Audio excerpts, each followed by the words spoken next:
Et que faudrait-il faire? Chercher un protecteur puissant? Prendre un patron? Et, comme un lierre obscur qui circonvient un tronc et s'en fait un tuteur en lui léchant l'écorce, grimper par ruse, au lieu de s'élever par force? Non, merci. Dédier, comme tous ils le font, des vers aux financiers, se changer en bouffon, dans l'espoir vil de voir aux lèvres d'un ministre naître un sourire, enfin, qui ne soit pas sinistre, non merci. Déjeuner chaque jour d'un crapaud, avoir un ventre usé par la marche, une peau qui plus vite, à l'endroit des genoux, devient sale, et exécuter des tours de souplesse dorsale, non merci.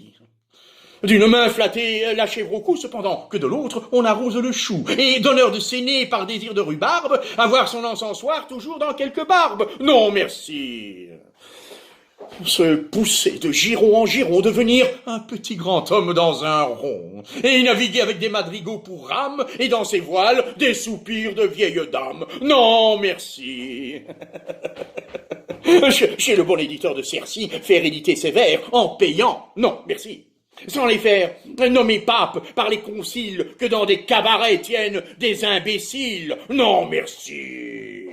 Travailler à se construire un nom sur un sonnet au lieu d'en faire d'autres. Non, merci. Ne découvrir du talent qu'aux mazettes, être terrorisé par de vagues gazettes et se dire sans cesse « Oh, pourvu que je sois dans les petits papiers du Mercure François !» Non, merci. Calculer, avoir peur, être blême, préférer faire une visite qu'un poème, rédiger des placets, se faire présenter. Non, merci. Non, merci. Non, merci.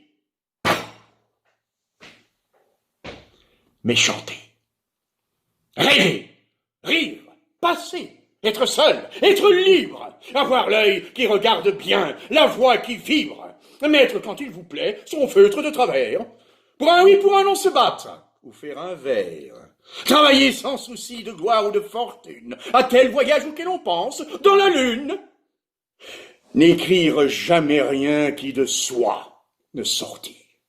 Et modeste d'ailleurs, se dire, mon petit, sois satisfait des fleurs, des fruits, même des feuilles, si c'est dans ton jardin à toi que tu les cueilles.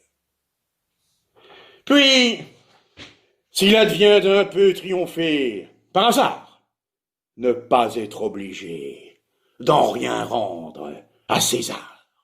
Vis-à-vis de soi-même, en garder le mérite. Bref, dédaignant d'être le lierre parasite, lors même qu'on n'est pas le chêne ou le tilleul, ne pas monter bien haut, peut-être, mais tout seul.